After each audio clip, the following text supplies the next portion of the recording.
Hello, welcome to the lecture video on cell respiration. Before you watch this lecture, you should have printed off two things. You should print off your student version of the lecture slides so that you can fill in the blanks and take notes as you follow along. You should also print off the model for cell respiration. It's just one PowerPoint slide. I would print it on a whole page so that you can jot down what happens at each step in cell respiration. It's also a really good study tool if you were to print off a whole bunch of those models and fill them in from memory. That would be a great way to help memorize what happens at each stage in cell respiration and how they're connected. The objective for this part of the lecture is to discuss the basic chemical pathways of cell respiration. You should know the input and output of each step and the total ATP produced from one glucose molecule for each of the four parts of cell respiration, and you should also know the summary equation for cell respiration, including the source and fate of the reactants and products, and I would also make sure that you're able to connect this with photosynthesis. So, energy flows into ecosystems on Earth as sunlight, right? We're dependent on sun energy to power all life on Earth, with a few notable exceptions. Autotrophs transform it into chemical energy by doing photosynthesis, and they release oxygen gas as a byproduct.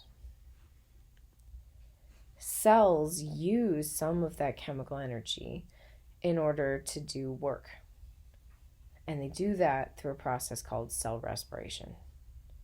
It requires the presence of oxygen to do cell respiration.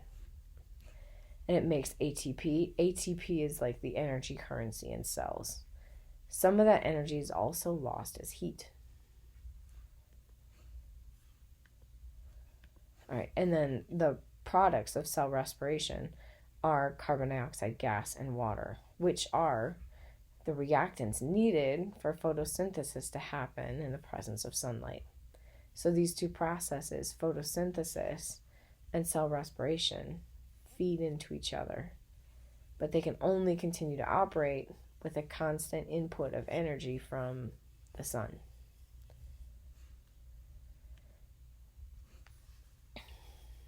All right, so when we have complex organic molecules that are broken down into simpler waste products with less energy, we call that a catabolic process or pathway. It releases energy that can be used to do work, or it's lost as heat.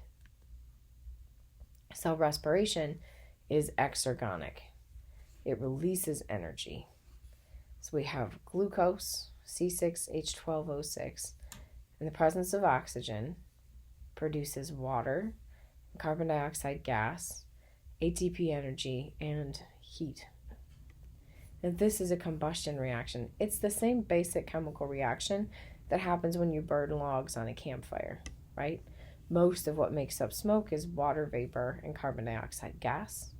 And of course, we see light energy coming off a campfire and heat.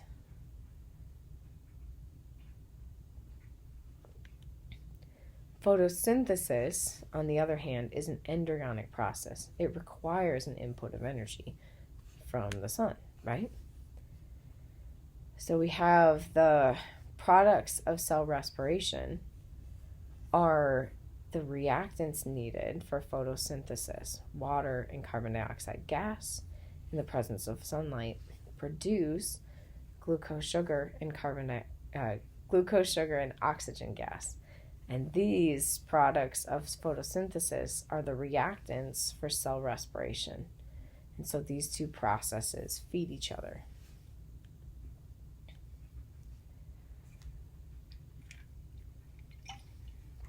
I've broken down the steps of cell respiration into three major groups for you. The first is glycolysis. The second is pyruvate oxidation and the citric acid cycle. The third is oxidative phosphorylation, and that includes the electron transport chain and chemiosmosis. Now this slide should look familiar if you've printed that cell respiration model I encouraged you to do. This way it displays all of the steps, the ATPs where they come off, NADHs and FADHs that carry electrons to the electron transport chain. All right, so let's focus on glycolysis, the first step. Glycolysis is sugar splitting. So the prefix here, glyco, should make you think of glucose, and lysis means to break apart or to split.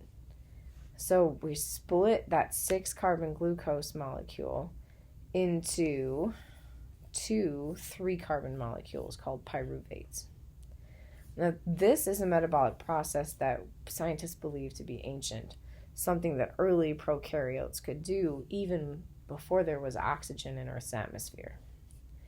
It happens in the cytosol of the cell, and it produces a net gain of 2 ATPs and 2 NADHs. Now, NADH and FADH2 are electron carrier molecules. Think of them like taxis that are driving the electrons to the electron transport chain. It also makes 2 water molecules. Substrate level phosphorylation is how the ATP is generated in glycolysis. So let's talk for a moment about that. It generates small amounts of ATP from glucose, and phosphorylation is when an enzyme transfers a phosphate to other compounds. So there's our phosphate plus a compound, and here we have a DP. This is a low energy molecule. The D stands for di, or 2 phosphates, adenosine diphosphate. When we add a 3rd phosphate to it, then it becomes this high energy adenosine triphosphate molecule. This is the energy currency in cells. This is what's used to do work in cells, is ATP. And you can see here a diagram of an enzyme that's got the phosphate group that's going to add on to ATP, producing some product in ATP here. So in summary, glycolysis takes 1 glucose and produces 2 pyruvates. It produces a net of 2 ATPs and 2 NADH electron carriers. It also makes 2 water molecules. What's the energy yield from glycolysis of a single glucose molecule?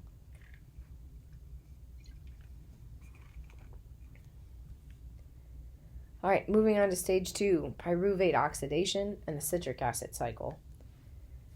So here we have the 2 steps of step 2, pyruvate oxidation and the citric acid cycle.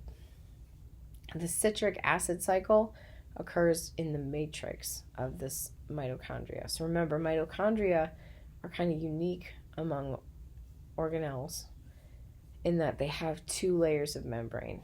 Actually, chloroplasts are built much the same way. But you can see they have an internal membrane and then an outer membrane.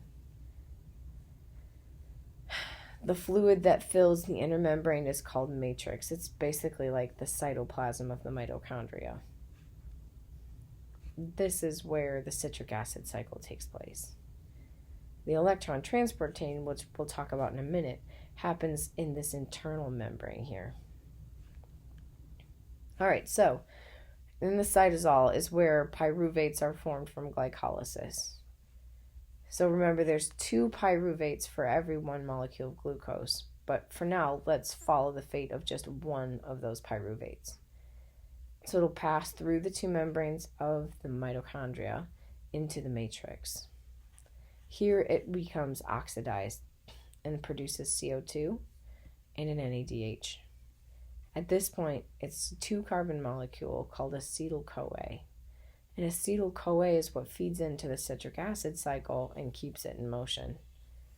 So acetyl-CoA comes in, more carbon dioxide gas are produced. This yields NADH electron carriers, an ATP, and FADH2 electron carriers. But remember, I said this was for just 1 pyruvate, and we know that there are 2 made for every 1 glucose. We need to double all these numbers.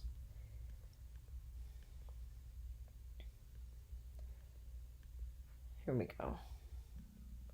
All right, so the net gain from the citric acid cycle is 2 ATP, 6 NADHs, and 2 FADH2. You should also know that this is where CO2 is produced. ATP is produced by substrate level phosphorylation again. All right, and one other thing I want to point out, depending on what resource you're using, you'll sometimes see the citric acid cycle called the Krebs cycle. These are just synonyms for the same thing. All right, good. Here's another way to look at the outputs. These are the numbers you should be charting on your model for cell respiration. All right, the last step of cell respiration is oxidative phosphorylation. This is where the bulk of the ATPs are produced. And there's 2 steps to oxidative phosphorylation. The first is the electron transport chain, followed by chemiosmosis. So the electron transport chain, remember, is located in the membrane, embedded in the membrane, the inner membrane of the mitochondria. It produces 26 to 28 ATP by oxidative phosphorylation through chemiosmosis. Chemiosmosis is when H+ ions are pumped across the internal membrane of the mitochondria. So we're building up a high concentration of H+ ions in that intermembrane space, the space between the external and internal membranes of the mitochondria. H+ diffuse back through that internal membrane because they really want to get to that negatively charged matrix in the internal membrane of the mitochondria. But the only way they can pass through that membrane is to go through an ATP synthase molecule. And as they flow through ATP synthase, they cause the ATP synthase molecule to spin, kind of like a water wheel. And that spinning motion is what powers adding a third phosphate group to ADP and to produce ATP. That's how we're able to produce so much ATP by chemiosmosis. All right, so the electron transport chain itself is just a collection of molecules embedded in the inner membrane of the mitochondria. They're tightly bound. Some are proteins, some don't have protein components, but they alternate between reduced and oxidized states as they accept and donate electrons. So electrons basically bounce down kind of like a metaphorical energy staircase. They go from high energy and they bounce their way down, get passed from molecule to molecule, represented by these purple blobs, until they're at a very low energy state. The energy that gets lost as the electrons bounce down the electron transport chain is what's used to pump those H+ ions across the membrane. Electrons eventually land on an oxygen molecule because it's the most electronegative, and those oxygens become part of a water molecule eventually.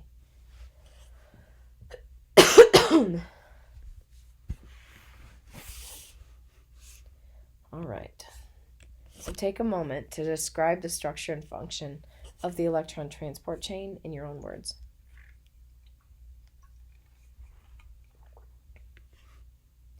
All right, as electrons move through the electron transport chain, proton pumps move H+ across the inner mitochondrial membrane and into the intermembrane space.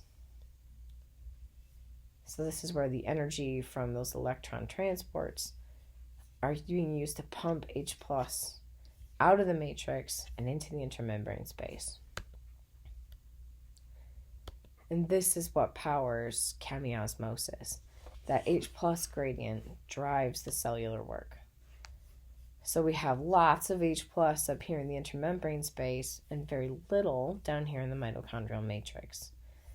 Now, this means that this is very positively charged in the intermembrane space and negatively charged here in the matrix. So these positively charged H+ ions really want to be on this side of the membrane.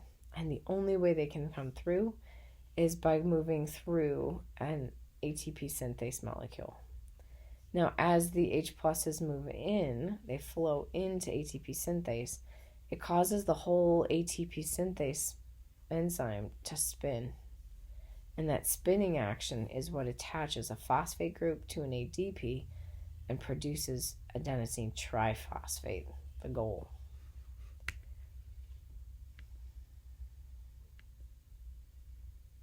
All right, so to summarize, the last step is called oxidative phosphorylation, but it can be broken down into two parts.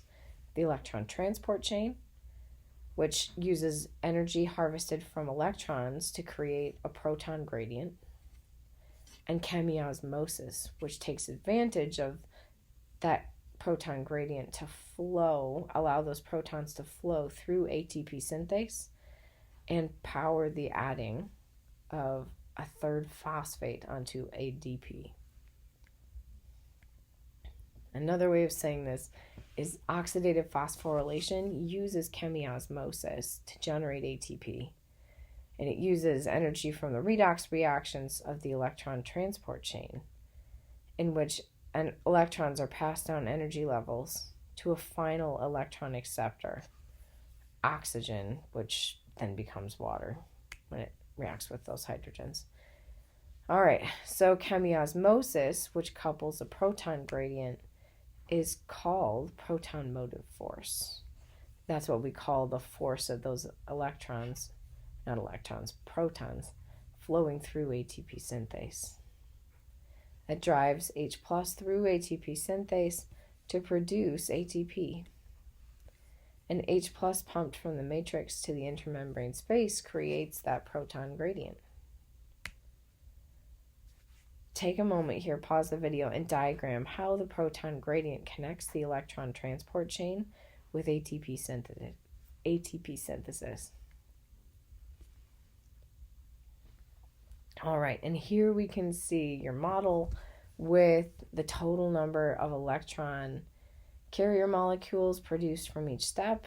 These all feed into the electron transport chain. And we've also got written down how many ATP are produced at each step along the way. Now, the maximum amount of ATPs you can get from a single glucose is 30 or 32 ATPs, which is a huge improvement over what early prokaryotes could do with only glycolysis, right? Cell respiration is a much more efficient way to extract energy from food. So what I'd like you to do is try and do it from memory. Calculate the number of ATP produced by cell respiration of a single glucose molecule. All right, and I've got a link here. I'll post it on the course content for this week. It's like 1.5 minutes long, but it just shows you the whole process in an animation. It's worth watching. All right, so big picture. You've got glycolysis. You should know the inputs and outputs of each of these steps, including the citric acid cycle, the electron transport chain, and chemiosmosis. If you have any questions over the content in this lecture, make sure you write them down. Ask a friend, bring them to student office hours, or bring them to class so we can chat about them there. All right? Thank you for listening.